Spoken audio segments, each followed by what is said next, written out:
Bem, alunos do 8º ano de Silva Jardim, aqui quem fala é o professor Igor.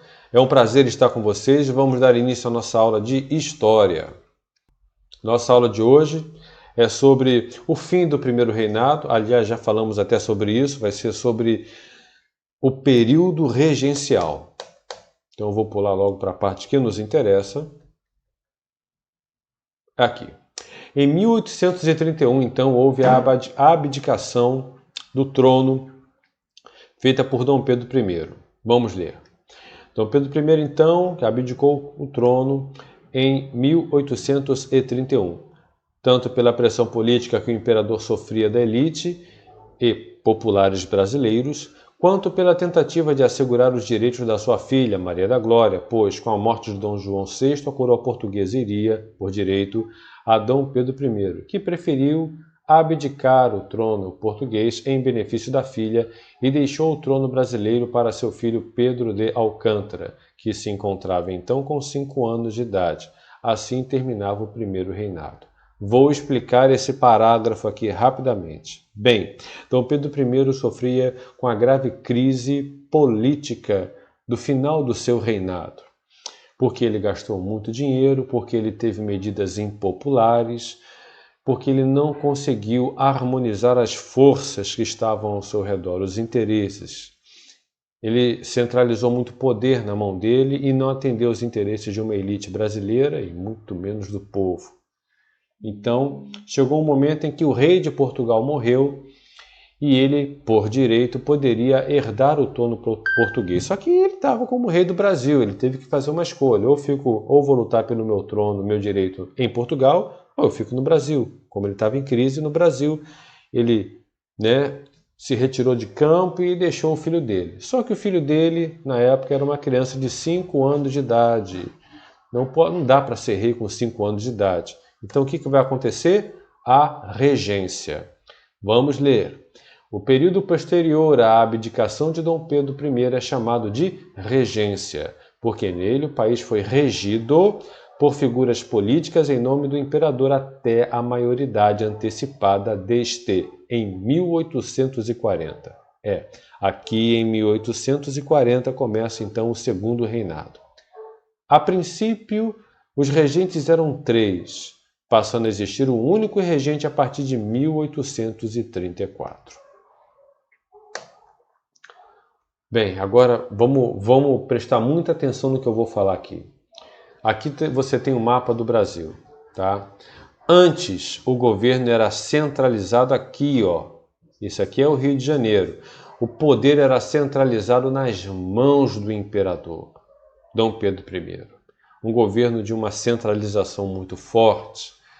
Um governo centralizado é mais fácil de vencer as revoltas regionais. O que aconteceu no período regencial foi uma descentralização. Foi concedida pelos regentes e pela política da época uma autonomia maior às províncias e às localidades brasileiras, o que também serviu de motivação para revoltas que tinham uma inspiração, um objetivo independentista. Elas queriam proclamar a independência do Brasil. Vamos explicar isso. Se você olhar para a América Espanhola, você vai ver que tem um monte de país que fala espanhol. O Brasil, aqui na América do Sul, é um país imenso e continental, onde todos falam português, um país com uma unidade muito grande.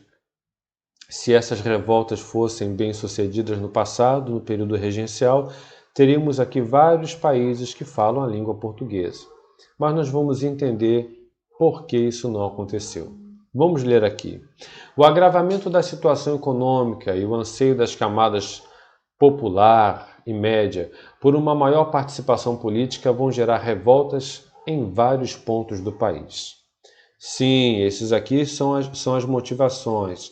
E a fragmentação política, a maior participação política, eu diria que é uma das principais motivações. Só que essas revoltas, sempre foram esmagadas pelo rigor das forças governistas. A situação vai ficar um pouco diferente no período regencial, porém também serão esmagadas pelo poder, pela força do governo Central. Cabanagem é a nossa primeira revolta que aconteceu no Pará. No início do período regencial, a situação da população pobre do Grão-Pará era péssima. Mestiços e índios viviam na miséria total. Sem trabalho e sem condições adequadas de vida, os cabanos sofriam em suas pobres cabanas às margens dos rios. Esta situação provocou o sentimento de abandono com relação ao governo central e, ao mesmo tempo, muita revolta. Tá? Aqui eu coloquei uma citação de um historiador chamado Boris Fausto. Bem, qual é a base aqui para você entender a cabanagem? Uma população pobre, uma população insatisfeita com a sua condição social. Contando com o apoio inclusive de tropas de mercenários europeus, o governo central brasileiro usou toda a força para reprimir a revolta que ganhava cada vez mais poder. Vou fazer um parênteses aqui, olha só. Imagina o seguinte, o Brasil é um país imenso, várias regiões distantes do Rio de Janeiro, que era a capital da época. Chegava a notícia naquele lugar que agora o Brasil não tinha mais um rei, mas eram regentes que tomavam conta do país. Algumas medidas, como ato adicional, foram aprovadas, conferindo mais autonomia às diversas regiões do país. Bem, é a oportunidade perfeita para você lutar por condições melhores do lugar que você mora. Você não está lutando, os cabanos não estavam lutando, né, por um estilo de vida melhor para o Brasil inteiro. Eles olhavam para a terra deles, para o lugar deles, para o Pará, para Belém do Pará. Eles queriam melhorar a situação ali, queriam ali se livrar do governo central ali, como outras revoltas também, tá?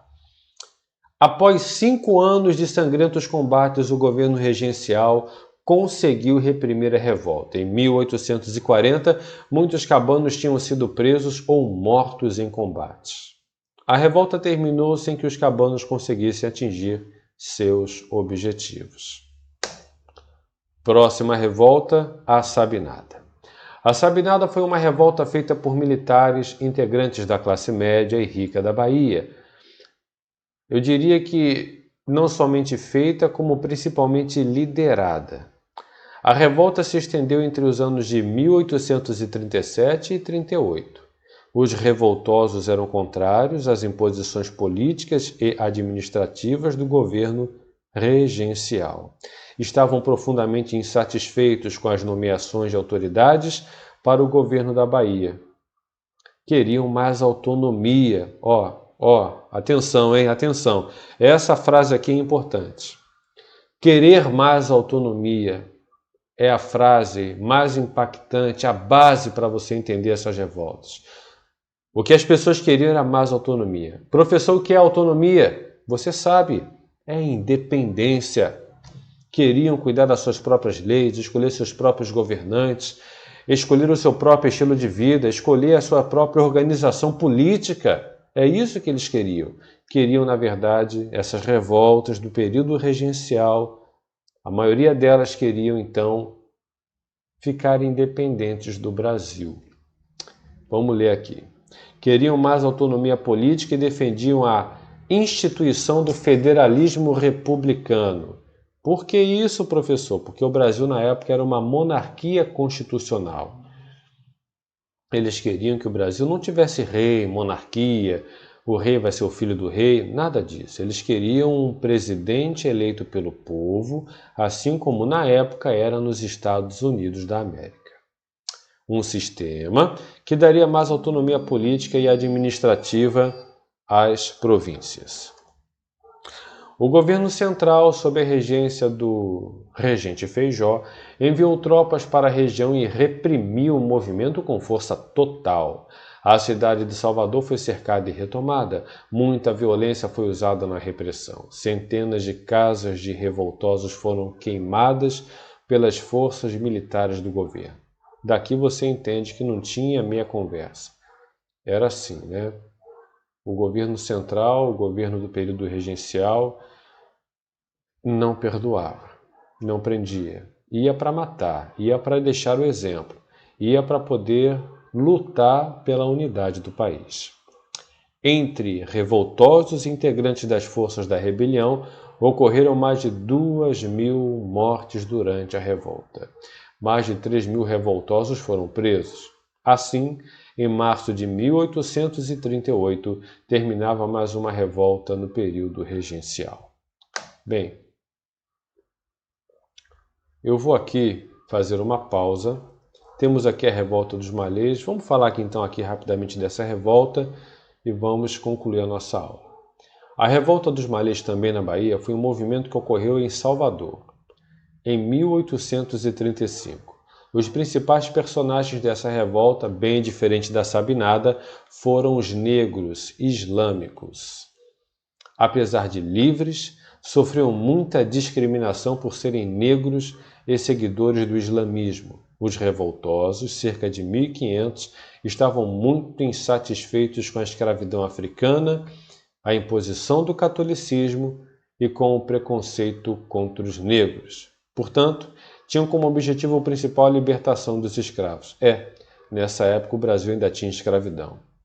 Queriam também acabar com o catolicismo, o confisco dos bens dos brancos e mulatos e a implantação de uma república islâmica. Tá?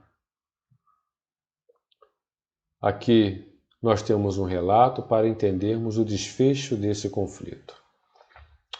No conflito, na revolta dos malês, morreram 7 soldados e 70 revoltosos.